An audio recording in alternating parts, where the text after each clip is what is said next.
Hey guys, how y'all doing? I hope everybody's having a great day. It is kitchen talk time with Granna. I'm just gonna get ready and hop on in here and get this conversation going. I really thought about this conversation and it's been like right there in the back of my head for the last about 3 weeks. And I really didn't want to just come out and talk to you guys about it because it's really, close to my heart. But I just got to go ahead and just put it out there to kind of release some of it, okay? But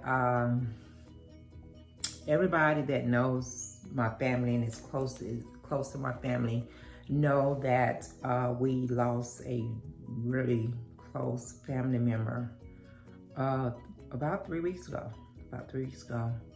Unexpected, just bam, it happened. Didn't see it coming or anything. I'm not gonna really go into details, but that's what happened with this family member of ours. So, of course that hurts, but everybody deals with death and pain in their own way, and they should be allowed to do that. No one should be able to tell someone else how to process death, just how they should deal with it, because everybody's different. Some people, with death, they get all emotional and you can see it, and they're upset, they're crying, they're hurt, they're mad, they're questioning, why did this happen? Then you have some people that does not show any emotion and they just kind of keep it in, but that's their way of dealing with it. We're all different. We're all human beings. We all feel and hurt, but the way we show our feelings and our hurt and our pain is different. And that's just what it is. You cannot make someone show you they're hurting or show you their pain, And with that being said, you also cannot build a relationship within the family that has not been there the whole time. You know what I mean? I mean, of course, this is your family. Of course, you love your family.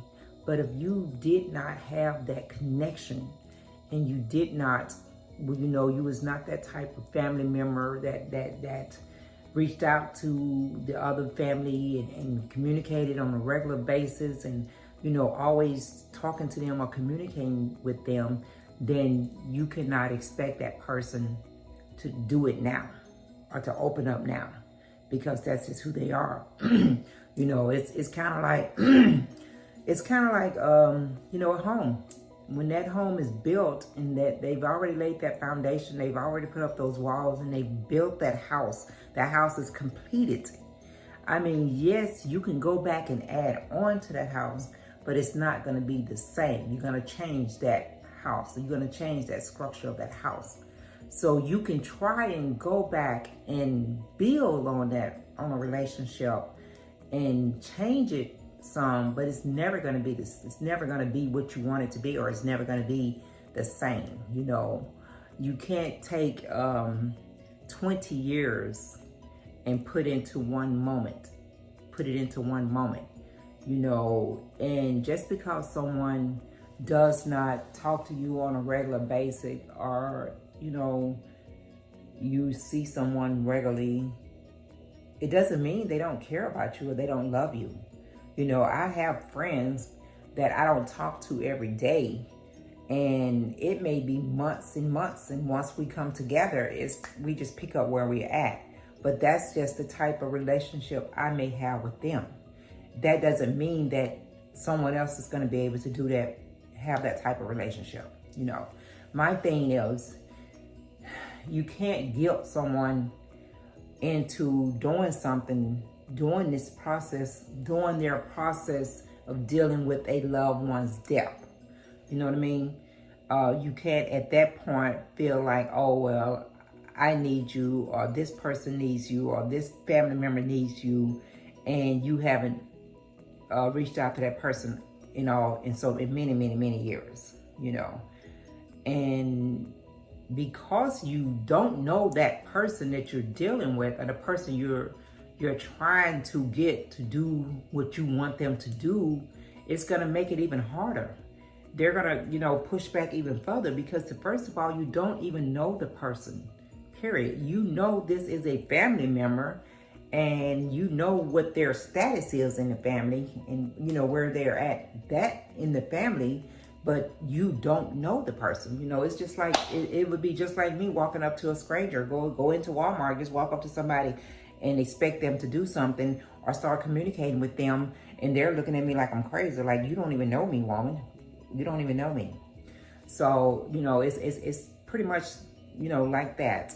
And you have to give that person time to process the way they want to process. And, and then, the other thing is, like I said, this is really a sensitive matter to me, and I don't want to offend anyone or hurt anyone's feelings, because I care about how people feel, and I never want to say anything that's going to hurt someone. And I don't even know who's going to see this video or not, but I always try to consider other people's feelings, but another thing when it comes to dealing with someone you love passing or dying, everybody doesn't want to be a part of the funeral, the memorial, the celebration of life, or whatever, whatever type of service that you're giving that person. There may be some family members that don't want to be there.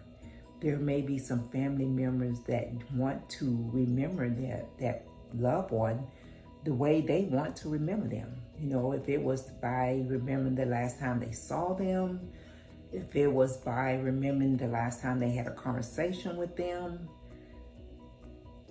that's what they want to do. And you have to respect that. You have to respect that. I have a lot of family members and friends that chooses not to go to funerals because they said they can't do it. I mean, I've had family members, to pass, and we, are pretty close. My family's big. We're pretty close, and regardless of our fussing and arguing and all this and that, we always seem to come back together. And I've had, some of those family members when we, I'm just gonna say when I lost my brother, when we lost our brother, there were some family members that say, I can't do it. I cannot go to this service. I cannot go to this memorial. I'm gonna remember him the last way I saw him and the last time we had a conversation. And that's what it is. And we respect that. We didn't question that. It wasn't for us to question it. It wasn't for us to process it. That's the way they wanted to process it. We didn't know what type of relationship they really had with my brother. We didn't know how, everybody has a different type of relationship within the family. You may be a one way with this family member, and you may be another way with this family member, because you have to take people as they is, and all of us have our own different attitudes and all this and that. The relationship I may have with my sisters, I may not have that type of relationship with my brothers. It may be totally different. So that's what that's basically what I'm trying to say. Whatever type of relationship that person may have had with that loved one that passed, everybody else in the family has to respect that. And you cannot expect that person to change or do anything different when you have not been consistent in each other's life and you have not spent that time together. If you did not spend that time together with someone when they was much younger, when they was young, then you can't change them now. That's just like a child. If you did not spend that parenting time, or you was not the parent to that child the way you should have been, or they needed you to be when they was 6, 7, 8, 9, 10, then here they is 17, 18, 19, 20, you're not going to change the way they feel. They're going to feel the way they feel, because, they're going to, look at it like, well, where were you at 10 years ago? Or where was you at this point in my life? So that's the same thing, when it comes to anyone dealing with anything, So it's just crazy. It's really crazy how when someone passed and we have to deal with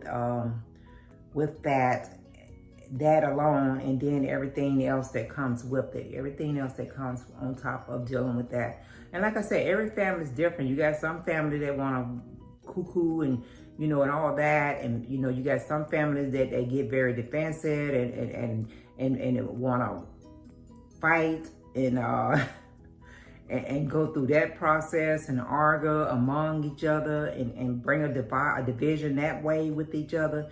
Then you have other families that's cool and everything goes smooth. But I personally, it's been some situations, you know, when I you know, with dealing with different families and different emotions and, you know, stuff like that. Because like I said, your emotions is all over the place. You know, everybody, emotions just everywhere. And when you gotta try to come together and bring this process to an end, it's a lot. It can be a lot. But you have got to give people their space to process it in whatever way they feel like they need to do. You gotta step back. You cannot be judgmental. You cannot want them to do something physically they cannot do. They cannot do it. If they're not physically in the right state of mind to be at a service or be a part of that, then you got to respect that. You got to get in their process. You know, you got to respect it because it's hard on everyone. It's hard. You know, we all have to go through death. We cannot get past it. We all have to deal with it. You know, I just hope when it comes my time or Dad's time that, you know, everything is as smooth as possible. And I'm pretty sure it will be with my kids because they're pretty much on the same page and everything. But, you know, you got to step back and you got to give people their time to process it because everybody's different. And you cannot judge them or guilt trip them into making them feel any kind of way different, because all you're going to do is push with them and have them to be more resistant against what you might want them to do. When you start trying to guilt trip them on something, they're going to get very defensive and they're going to just push back even more if they're, you know, being that type of person. And you don't know them that well that you can't judge how they're going to feel. And when they come back in a negative way, then you feel in some kind of way. So, you know, I just wanted to throw that out there. You know, if you're going through a situation or something like that where someone's passed, allow each family member to grieve the way they want to grieve, okay? Just give them that space. If they choose not to be a part of any type of service that you're doing, respect that. If they want to be there and be a part of it, then support them. But just try to be as supported as possible and let them process it however they feel like they need to process it, okay? But yeah, just wanted to throw that out there and get that off my chest real quick. It just, maybe it's something that may can help someone else. Yeah, someone else that may be going through a situation. Everybody's different. Everybody has emotion. Give people their space to process it the way that they can and be as supported as you can, but don't be opinionated. Don't be judgmental. Just give them support, okay? That's all I got to say about that. Hey, you guys, I'm about to get out of here. Y'all have a great day. If you're out and about, you choose to wear a mask, do that. If you don't, it's your business. You don't have to. Be careful out there. Just have a great time. Enjoy your life. Live it the best that you can and live it as full as you can, because this life is not guaranteed to us. I'm telling you, it's not guaranteed. It can change in the blink of an eye, okay? Guys, have a great day. Don't forget to go back, show Granna some love, hit that subscribe button. Come one of my people. I love you guys. Y'all have a great day. Check you out next time around.